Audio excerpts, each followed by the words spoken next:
ಸಚಿವ ಸಂಪುಟ ವಿಸ್ತರಣೆ ಆಗ್ತದೆ ರಾತ್ರಿ ಚರ್ಚೆಗಳು ನಡೆದಿದ್ದಾವೆ.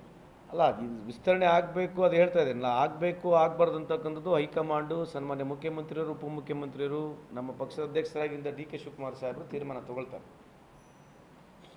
ಮೇ ತಿಂಗಳಲ್ಲಿ ಮುಖ್ಯಮಂತ್ರಿ ಬದಲಾವಣೆ ಆಗಿದೆ. ಅದು ಹೇಳಿದ್ವಲ್ಲ, ನಾವು ಇದ್ರ ಬಗ್ಗೆ ಯಾರು, ನಾನಂತೂ ವೈಯಕ್ತಿಕವಾಗಿ ಇದ್ರ ಬಗ್ಗೆ ವಿಚಾರ ಮಾತನಾಡಕ್ಕೆ ಹೋಗಿದ್ರೆ ಅಂತ ಹೇಳಿದ್ದೀನಿ. ರೈತನ ಶಾಸಕರನ್ನ ಬಿ ಕೆ ಹರಿಪ್ರಸಾದ್ ಅವರು ಅಮಾನತು ಮಾಡಿದ್ದಾರೆ. ಹಾಂ, ಬಿ ಕೆ ಹರಿಪ್ರಸಾದ್ ಅವರು ರೈತನ ಶಾಸಕರನ್ನ ಅಮಾನತು ಎಲ್ಲಿ? ಹರಿಯಾಣ ಒರಿಸ್ಸಾ? ಹರಿಯಾಣ. ಆಬ್ವಿಯಸ್ಲಿ ಪ್ರೊಸೀಜರ್ ಪ್ರಕಾರ ಯಾರು ಕ್ರಾಸ್ ವೋಟಿಂಗ್ ಮಾಡಿದ್ದಾರೆ ಅವ್ರಿಗೆ ನೋಟಿಸ್ ಜಾರಿ ಮಾಡಿ, ಅದು ಒಂದು ಪೊಲಿಟಿಕಲ್ ಪಾರ್ಟಿ ಏನು ಪ್ರೊಸೀಜರ್ ಇದೆ ಅದ್ರ ಪ್ರಕಾರ ಮಾಡಿದ್ದಾರೆ. AAP ರಾಜ್ಯಸಭಾ ಸದಸ್ಯರು ದಿಢೀರ್ನೆ ಬಿಜೆಪಿ ವಿರೋಧಿ ಏನು ಆ ಥರ ಅಟ್ರಾಕ್ಷನ್ ಇದೆ ರೀ, ಮೋದಿ ಸಾಹೇಬ್ರದ್ದು ಲಾ ಆಫ್ ಅಟ್ರಾಕ್ಷನ್ ಹಂಗಿದೆ. ಸೊ ಹೇಳಕ್ಕೆ ಬರಲ್ಲ ಇದು. ಇದೇ ಈ ವ್ಯವಸ್ಥೆಯಲ್ಲಿ ಇದು ಸರಿಯಲ್ಲ ಅಂತ ನಮ್ಮ ಅಭಿಪ್ರಾಯ. But if they have jumped and they have gone, what we can say.